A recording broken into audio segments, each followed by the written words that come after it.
Hey guys, EDDBUD here, and it's time for another episode of Running Shoe, Yay or Nay.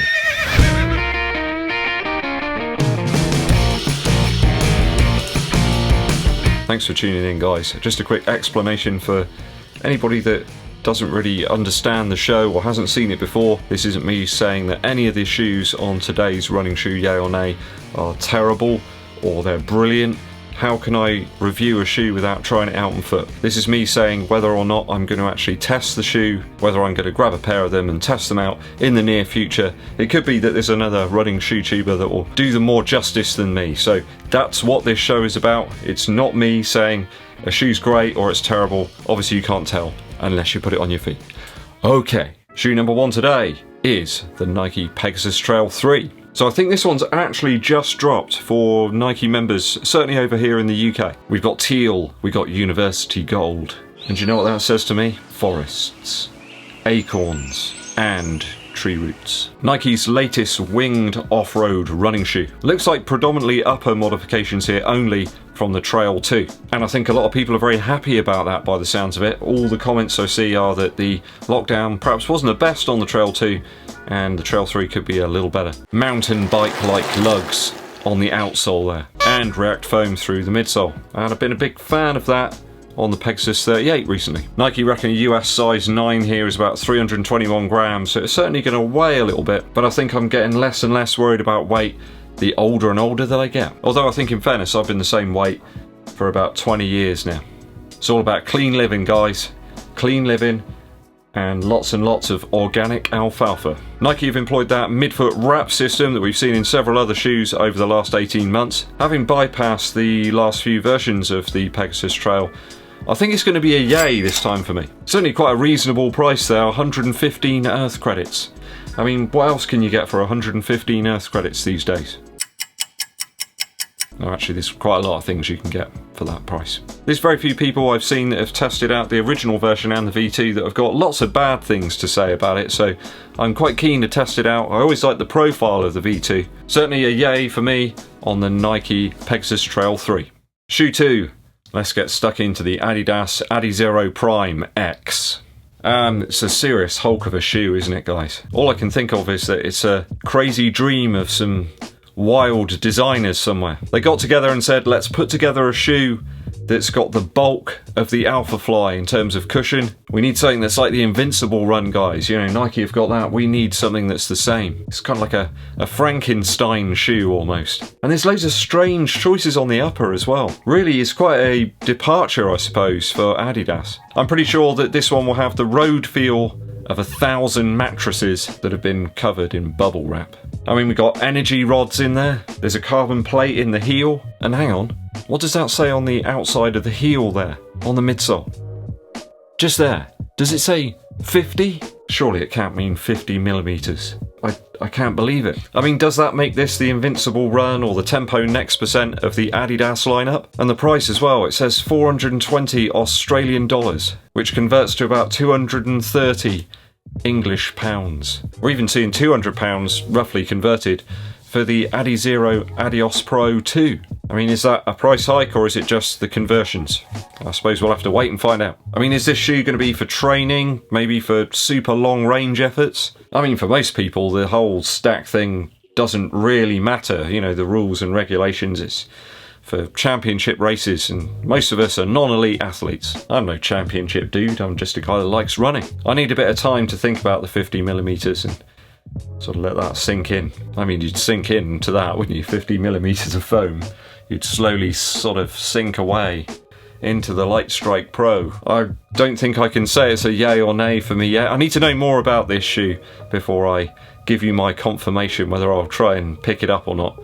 It might be really difficult to get a hold of when they do actually release it.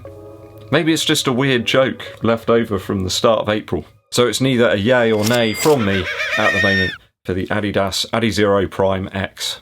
If you're new to the channel, guys, and you haven't done so already, please do hit that subscribe button and click the bell below for notifications of when we launch those new videos for you. And it really does help us out here. If you're enjoying the video, give it a thumbs up, like, and share it with your running buddies. Danke schön. That recent review that I did on a Skechers shoe is really popular, and I've had lots of recent recommendations from the viewers as to which other Skechers shoes I should test out in the future. One such shoe is the GoRun Razor XS. This one springs out like a frog on a trampoline to me. Apparently it's stupendously light. I think for my size it's going to be somewhere in the realm of about 230 grams, though it's got far more stack than the other Skechers shoe that I tested out the other day, the Speed Elite Hyper. More of a thing that I can use on a daily basis, this one. Although quite a lower drop, I think there's only a 4mm drop on the Razor XS. Thin mesh and the Hyper Arc rocker midsole design. Sounds very futuristic, a Hyper Arc. Really is almost like a Hoka style rocker on that one. Do like the profile though. It's got a very original Breaking 2 style colorway about it. And it's certainly going to be a yay from me. In fact, I've already got it. It really does stand out, guys. I really like the profile of this one. And it's crazy light. Keen to get some more Goodyear rubber strapped to the bottom of my feet. And I've spotted loads of discounts on them. That's kind of why I picked it up when I got the chance. So it's certainly a yay for more Hyperburst foam in the Skechers GoRun Razor XS. Shoe 4 today is from Puma. I've really been enjoying the Puma Liberate Nitro, the Velocity Nitro, and the Deviate Nitro. I've just been enjoying the Nitro all round. But one model in that Nitro line that I haven't seen an awful lot of is the Eternity. This is their stability shoe that seems to have a much denser outsole material than the other shoes in the line. The whole pattern actually there on the outsole looks a lot tougher than the others. Plus you've got that midfoot strap system to aid in stability. The upper certainly stands out on its own from the other shoes in this series, and the midsole's got a drastically different look as well. At 110 Earth credits, I think Puma are once again providing that value option. I did notice actually, I think it's this weekend over the bank holiday, they've got another 30% offer going. I think if you're after a shoe that's got some stability features, it could be a good bet. Not really a shoe that I need in my rotation by any stretch. I'm a neutral foot striker, don't really need that level of stability in my shoes. But I am interested to see if any viewers out there have picked up the Eternity and how you've got on with it. If you've been testing it out in the recent weeks, do let me know in the comments. It's going to be a nay from me. I think that other shoe tubers could probably do it more justice, but seems like a good pickup if you need those stability functions and features. Okay, that's all 4 shoes in the yay or nay for today. What do you make of them, guys? Let me know in the comments below. For our musical interlude today, let's transport ourselves back to 2012. We're listening to Mac DeMarco's album 2. This has got a beautiful atmosphere. Every track has got this DIY, airy sort of vibe to it. There's some really wonderful drum sounds and bass as well on this record. I really like the scratchy guitars on Cooking Up Something Good, and the almost hip-hop style backing vibes on Annie. The same can be said on Robson Girl as well. That one's got some awesome drums. There's some real attitude to that track. Another personal favourite here is Ode to Viceroy, where Mac DeMarco tells us just how good smoking Viceroy cigarettes is. Not that I would condone such behaviour, guys. It's not good for your lungs, especially if you're trying to run. And he signs off right at the end with a beautiful song. It really is like a love song, I guess, called Still Together. There's an absolutely incredible live version of that if you search it out on YouTube, where he performs it and gets this incredibly high part in the song. He manages to get right up there in terms of register. But yeah, Mac DeMarco 2.